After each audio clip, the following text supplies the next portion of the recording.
여러분들이 잘 아시는 그 마크 트윈이라는 작가가 있죠. 평소의 모의고험이라는 책을 쓴 사람인데요. 한 번은 이런 이 조크를 한 적이 있어요. 개하고 고양이를 조그만 울타리에다가 집어넣었더니 아주 재밌게 잘 지내더래요. 그래서 그 옆에다가 새하고 돼지하고 염소를 또 한 우리에다 집어넣었더니 또 사이좋게 잘 지내더래요. 그래서 얼마 후에 이 당시에는 아마 이런 교단에 이런 색깔들이 있었는데요. 신례교인하고요, 장로교인하고 천주교인하고 이렇게 한 집에 집어넣었더니 어떻게 됐겠어요? 치고받고 싸우더랍니다. 참 우리 그리스도인들로서는 좀 생각해야 할 그런 유머인 것 같아요. 이 에베소서의 주제가 예수님 안에서의 통일입니다. 죄라는 것이 무엇인가요? 죄라는 것은 하나님과 분리된 겁니다. 그래서 우리가 구원을 얻었다는 것은 하나님과 다시 분리된 것이 연결되었다는 거예요. 좀 더 고상한 말로 하면 화목되었다는 말. 죄 때문에 우리 사람과 사람 사이, 또 사람과 자연 사이, 그리고 하나님과 우리 인간 사이가 갭이 생겼어요. 분리가 생기게 된 겁니다. 그래서 그리스도께서, 예수님께서 이 땅에 오셔서 그분 안에서 자연과 인간과 인간 사이, 하나님과 인간 사이에 연결을 해 주신 것입니다. 그것이 구원이에요. 오늘 본문 말씀의 3절 말씀을 보시면 성령과 하나가 된 상태, 그것이 우리가 구원을 받은 상태입니다. 그러므로 우리가 죄된 생활을 한다는 것은 무엇인가 하면 성령과 하나가 된 것을 무엇인가, 어떤 사람인가, 어떤 조건인가, 어떤 환경이든지 상관없이 그것을 교란시키는 것을 바로 죄된 상태라고 이야기합니다. 하나님과 함께 화목하게 살아가는 것을 자꾸 질투해서 그 관계를 회방하는 것이 바로 죄예요. 그래서 오늘 이 3절 후반부의 말씀을 보시면 성령의 하나 된 것을 하신 것을 힘써 지키라. 표준 세번역에 읽어보니까요, 성령이 여러분을 평화의 띠로 묶어서 하나가 되게 해주신 것을 힘써 지키십시오 라고 되어 있습니다. 성령으로 우리가 하나가 되었다라고 하는 것은 이제부터 우리가 하나가 되기 위해서 애쓰는 것이 아니라 이미 성령 안에서 우리는 하나가 되었다는 거예요. 우리가 해야 할 일은 그러므로 성령 안에서 하나가 된 것을 지키는 싸움을 하는 겁니다. 그것이 거룩한 거예요. 그것이 성화의 삶입니다. 우리가 우리 스스로 자꾸 하나가 됩시다 그러니까 분란이 일어나는 거예요. 하나가 된 것을 지키는 근거가 그래서 겸손, 온유, 오래 참음, 사랑, 용납, 그리고 평강입니다. 여러분들 지금 제가 드린 말씀이 어려운 것 같지만 생각을 해보세요. 결혼한 부부가, 가족이 이렇게 맨날 모여서 야, 이제부터 우리 하나가 되자. 그래 보세요. 어떻게 되겠어요? 이미 하나가 돼서 부부가 되고 가족이 되었잖아. 근데 매일 모여서 으쌰으쌰 하면서 우리가 이제 하나가 되자. 그 가족은 뭘 의미하는 것입니까? 하나가 아니라. 우리가 교회로 이렇게 묶어진 것은 이미 우리가 하나라는 것입니다. 그 근거가 겸손이고 온유고 오래 참는 것이고 사랑하는 것이고 외형적인 것이 하나가 아니라는 것입니다. 성경은 바로 우리에게 이러한 싸움을 요구하고 있어요. 여러분, 하나가 됩시다라고 하는 것과 하나가 이미 되었다라고 하는 것은 어떤 차이가 있나? 하나가 되었다는 그 증거는 뭐냐 하면 이상한 것, 도저히 같이 있을 수 없는 사람과 같이 갈 수 있는 근거가 생기는 겁니다. 하나가 됩시다 라고 주장을 하기 시작을 하면 조금 이상한 사람은 그 테두리 안에 두려고 하지 않아요. 비슷비슷한 사람들끼리 수준도 비슷하고 뭐 생긴 것도 비슷하고 교육 정도도 비슷한 사람들끼리 모이는 것. 오늘날 교회 이상한 것은 뭐냐 하면 누군가가 조금 자기와 다르면 입을 삐죽거리고 눈을 자꾸 긁어요. 그래서 뉴욕에 있는 어떤 교회는요, 안동 김씨들이 모여서 개척한 교회가 있대요. 그래서 안동 김씨만 그 교회에 갈 수 있어요. 우리 인간들은 하나가 될 수 없어요. 왜냐하면 죄 때문에 그렇습니다. 왜 성령님이 우리에게 하나가 되게 해주셨는가? 우리 안에 하나가 될 수 있는 능력이 없기 때문에 그래요. 우리들로서 성도들은 바로 이것을 지키는 겁니다. 우리는 이미 성령 안에서 하나가 된 존재예요. 이것을 지키기 위해서 겸손해야 하고 온유해야 하는 걸 점검합니다. 내가 주장하는 것이 내 뜻이 하나님의 뜻을 앞서지 않는지 늘 점검해야 해요. 그것이 성령 안에서 하나가 된 것을 지키는 삶입니다. 그것이 성화, 곧 거룩하게 되는 거예요. 이것을 하기 위해서 부단한 훈련과 아주 열정적인 헌신이 필요합니다. 오늘 본문에서 이 하나됨을 지키기 위해서 어떻게 해야 되느냐? 첫 번째로 평안에 매는 줄로 연결된다. 평안, 평강 다 똑같은 말입니다. 우리가 샬롬 그러잖아요. 다 이 말입니다. 우리말로 다 다르게 번역을 했을 뿐이에요. 평안과 편안함은 다릅니다. 편안함은 안락함을, 평안함이란 안락함과 편리함을 누리는 상태가 아닙니다. 프린스턴의 기독교 사회학자가 있는데 이분이 교회 안에 있는 소그룹들을 이렇게 연구를 한 결과를 발표를 했는데 이 소그룹들이 자기하고 수준이 좀 다르고 생각이 좀 다르면 포용하려고 하지 않는다.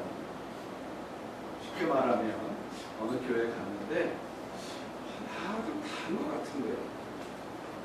그러면 거기서 그 교회 안에서 내 스스로가 변화되려는 싸움을 하는 게 아니라 내가 나에게 맞는 교회들을 찾아 나선다는 겁니다. 뭔가 조금 거부감을 느끼기 시작을 하면 거침없이 다른 모임을 찾아 나선다. 그 오늘날 교인들의 모습이다. 그러므로 성경이 말하는 평안함이란 감정적인 차원이 아니에요. 평안이란 하나님과 같은 마음을 갖는 상태입니다. 하나님과 하나 된 상태를 말합니다. 세상이 주는 편안함과는 다른 거예요.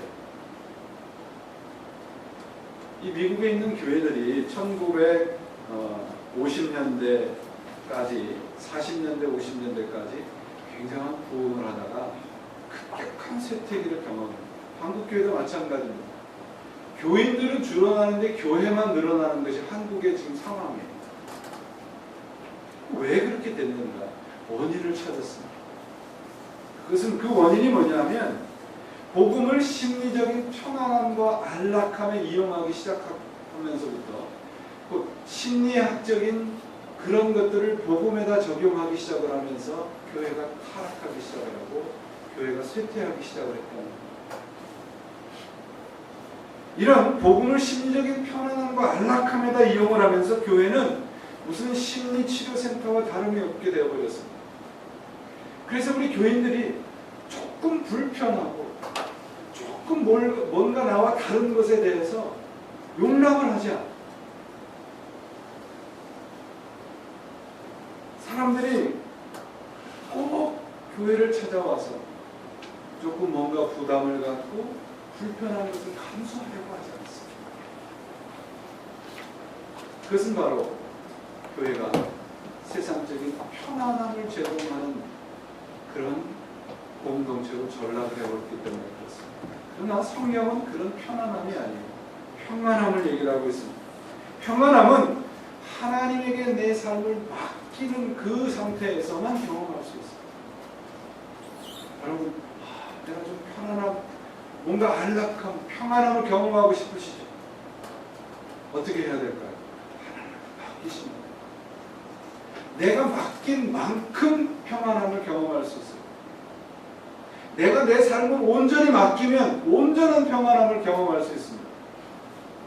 그런데 이만큼 맡기고 이만큼 평안함을 느끼려니까 늘 불편하고 늘 불안한 겁니다. 여러분, 아주 가치 있는 보석을 집안에다가 이렇게 나만 아는 잠재도 숨기고 다니면 어떻게 해서요? 편안하시겠어요? 밖에 나왔다가 금방 집에 가고 싶죠. 왜 그렇죠? 가치 있는 것을 온전한 곳에 맡기지 못했기 때문에 그래요. 우리 인생이라고 하는 이 얼마나 큰 가치를 왜 세상에다 맡기시려고 하죠? 하나님한테 맡기시면 그 안락함이, 그 평안함이 우리의 영혼 안에 가득 찰 수 있다는 겁니다. 교회가 왜 자꾸 왜 심리적인 것, 우리의 어떤 그 정신적인 것 위로만 주려고 하는지 잘 모르겠어요. 그러다 보니까 자꾸 교회를 찾아 나서는 쇼핑객들만 가득 차고 있는 겁니다.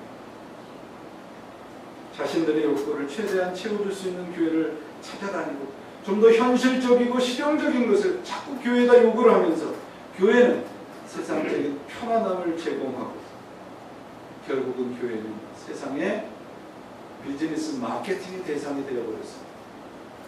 그런 것이 아닙니다. 하나님께서 우리들에게 하나가 되게 하신 것은 바로 세상이 주는 그런 편안함이 아니라 성령께서 허락하시는 평안함을 우리들에게 주고 계시는 거예요. 우리는 이런 것을 위해서 하나가 되었습니다. 오늘 본문의 4절부터 6절에서 그래서 7가지를 들어서 설명을 해줍니다. 몸, 성령, 소망, 주, 믿음, 세례, 하나님, 이런 것을 통해서 우리는 완벽하게 하나님과 하나가 되었다는 것을 선포해주고 있습니다. 교회로 우리를 불러주셨어요. 하나가 되었습니다 라고 가르쳐 주셨습니다. 그런 것은 이제 우리가 스타트 라인에 있다는 얘기예요. 교회로 불러주신 것이 끝이 아니라 이제 시작입니다. 주님을 닮아가고 평안함을 경험하는 싸움을 이제부터 시작을 하셔야 합니다. 우리가 자꾸 교회로 들어와서 구원받은 경험을 얻은 것을 전부라고 생각을 하니까 신앙을 가지고 많은 신자들이요, 신앙을 가졌노라 하면서 구원을 추억하는 것에 만족을 해요. 내가 구원을 받았지. 맞아, 하나님이 나를 구원하셨지. 그게 전부가 아니라는 거예요. 구원을 받은 것을, 구원을 추억하는 그 이상의 것이 있다는 것을 우리가 온전히 알아야 합니다. 그것이 바로 성령이 하나 된 것을 지키는 신앙이에요. 우리 신자들이 혼동해야 하지 말아야 할 사실이 있습니다. 우리말에 정신일도 하사불성이라는 말이 있죠. 여러분들 한 번쯤 공부하실 때 이렇게 띠 한 번 안 끄집어보셨어요? 정신일도 하사불성. 그런데 정신력을 모으면 모든 것이 불가능한 것이 없다는 이 논리를 교회가 가져왔어요. 그게 긍정적인 사고, 적극적인 사고. Yes, I can. 물론 그런 것들이 우리가 살아가는데 힘들고 어려운 삶에 도움을 줄 수는 있습니다. 그러나 여러분, 이런 적극적인 사고방식, 긍정적인 사고방식은 그 중심과 주인이 다예요. 보세요. 내가 긍정적인 생각을 하고 적극적인 생각을 하면 하나님도 적극적인 생각을 하시고 긍정적인 생각을 해서 내가 원하는 것을 얻는다는 거 아닙니까? 그럼 결국은 뭐예요? 내 생각대로 하나님을 조정한다는 얘기잖아요. 하나님이 주인이 아니라 내가 하나님의 주인인 거죠. 내 생각대로 하나님을 조정할 수 있다는 생각이니까 얼마나 편안합니까? 그런데 하나님은 내가 긍정적인 생각을 하든 어려운 상황에 있든 좋은 상황에 있든 상관없이 언제나 동일하신 분이에요. 변덕을 부리는 건 우리 인간이란 말이에요. 하나님은 우리의 정신과 생각에 가둬두지 말아야 합니다. 하나님은 긍정적이든 우리 삶이 긍정적이든 부정적이든 뭐예요? 언제나 선하신 것을 주시는 분이시란 말이에요. 왜 이걸 모르셔서 내 생각대로 하나님을 믿으려고 하세요? 그런 생각을 버리셔야 해요. 제가 말씀드렸잖아요. 하나님 안에는 요만큼의 티끌만한 부정적인 것은 없어요. 하나님 안에는 언제나 선한 것만 있습니다. 내가 그분 안에 있는 한 하나님은 나에게 그런 선한 것을 주시는 분이세요. 우리 기독교가 이렇게 정신이나 혼을 다루는 종교가 아니란 말이에요. 우리 영을 다루는 종교입니다. 정신이라고 하는 건 뭐냐면요, 우리의 혼의 기능적인 거예요. 정신을 개발하는 것과 영적인 존재가 된다는 건 다른 얘기입니다. 하나님께서 우리 인간을 만드시고 어떻게 하셨어요? 우리에게 생명을 불어넣어 주셨어요. 그래서 비로소 우리가 사람이 됐어요. 우리가 영적인 존재가 된다는 것은 무슨 종교적이고 신비적인 체험을 하는 그런 존재가 되는 게 아니라 하나님과 관계가 이제부터 생겼다는 겁니다. 계속해서 말씀드리죠. 하나님이 생각하는 대로, 하나님이 좋아하는 대로 좋아하고 하나님이 싫어하는 대로 싫어하는 것, 정신으로서는 그게 가능하지 않아요. 여러분들이 정신을 바짝 차리셔서 어떤 일을 이루실 수는 있습니다. 그런데 정신과 영혼은 다른 거예요. 정신은 어디에 속해 있냐면 혼에 속해 있어요. 그 혼은 타락한 겁니다. 우리가 구원을 받는 것은 뭐예요? 우리 영이 깨끗해지는 거예요. 내가 아무리 정신을 못 오고 좋은 사고방식을 가져도 그것은 다른 사람보다 조금 나은 생각과 정신을 가질 수는 있지만 여전히 죄 가운데 있는 타락한 것이라는 말이에요. 그러면 어떻게 해야 되는가? 우리가 영적인 존재가 되어야 하는데 어떻게 해야 하는가? 지난 수요일날도 말씀을 드렸어요. 신앙이 좋다는 것, 영적인 존재가 된다는 것은 뭐냐면 내가 아무리 정신을 차리고 정신을 개발해도 내 안에는 구원받을 근거가 없다는 것. 내가 unnecessary being이라는 것, 정말 불필요한 존재라는 걸 깨닫는 거죠. 그것이 회개입니다. 내가 정신으로 하는 것, 혼으로 하는 것은요, 다 뭐냐 하면 반성입니다. 많은 신자들이 반성의 수준이 있으니까 변화되지 않는 거예요.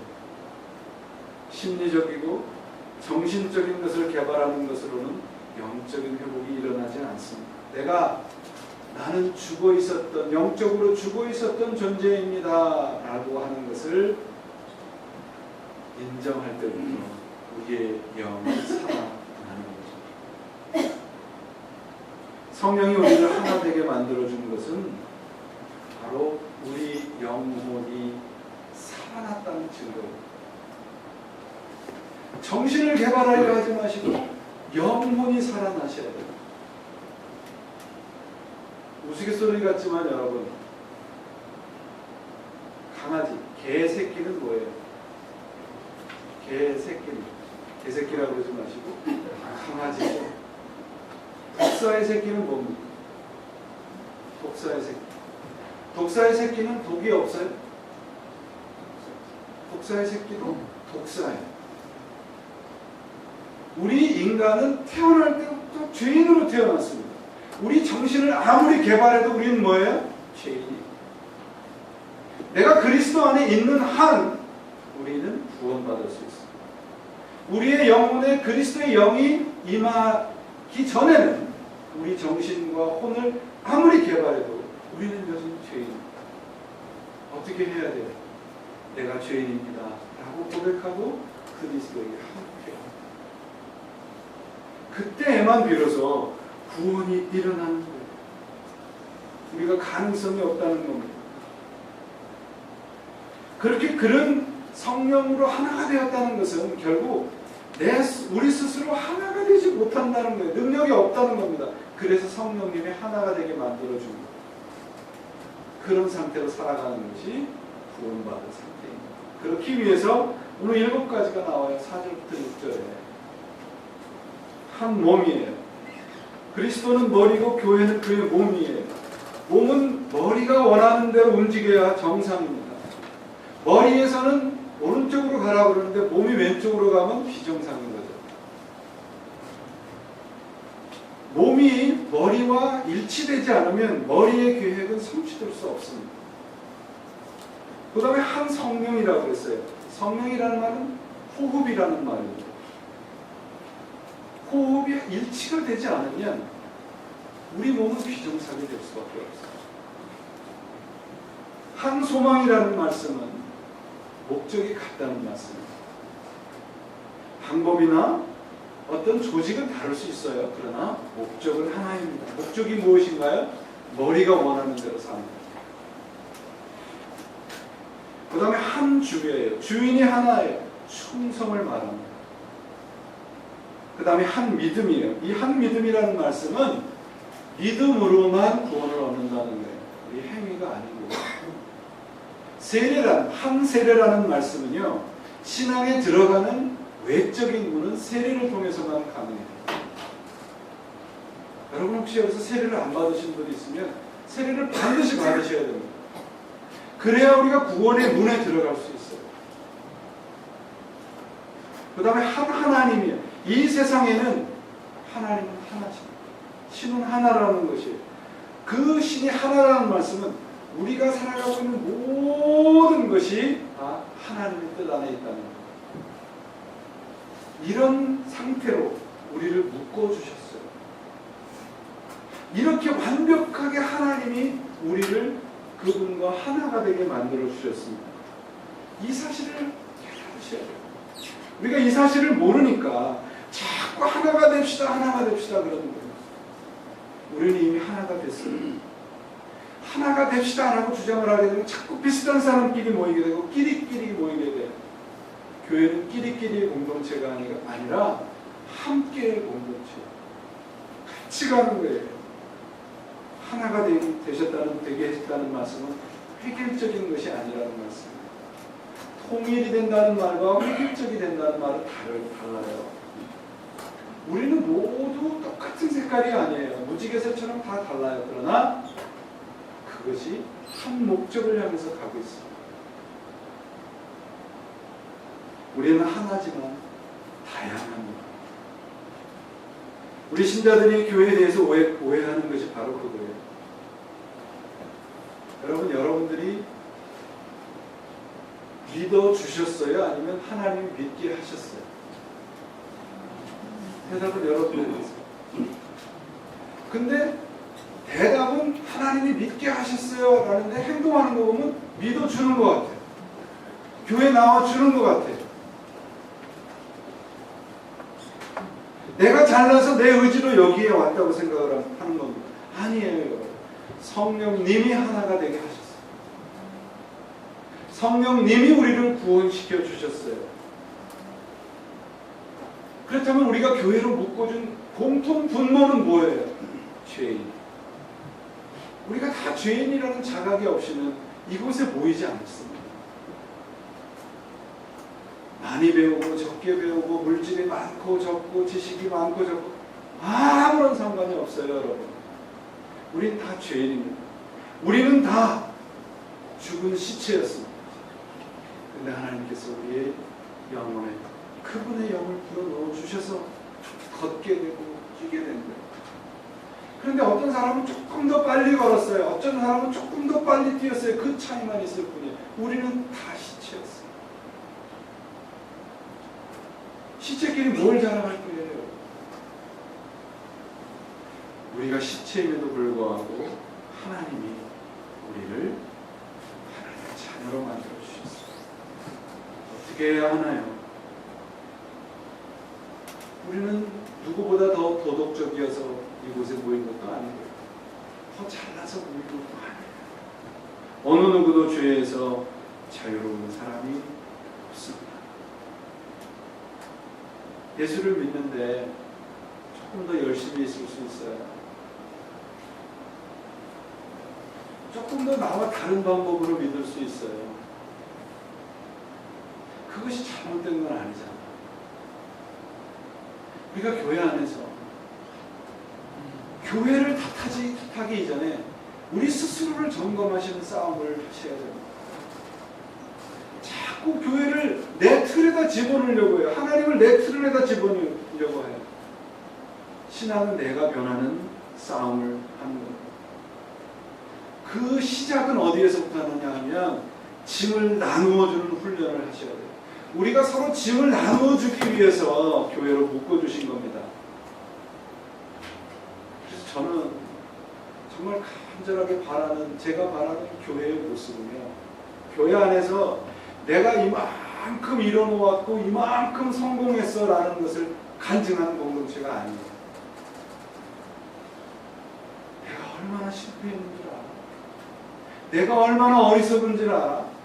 내가 얼마나 하나님 앞에 비참한 존재인지를 알아. 그걸 정말 진솔하게 열어놓을 수 있는 공동체가 저는 하나님이 원하시는 교회라고 생각합니다. 그런 공동체를 우리가 만들어가기 위해서 서로 훈련하는 거예요.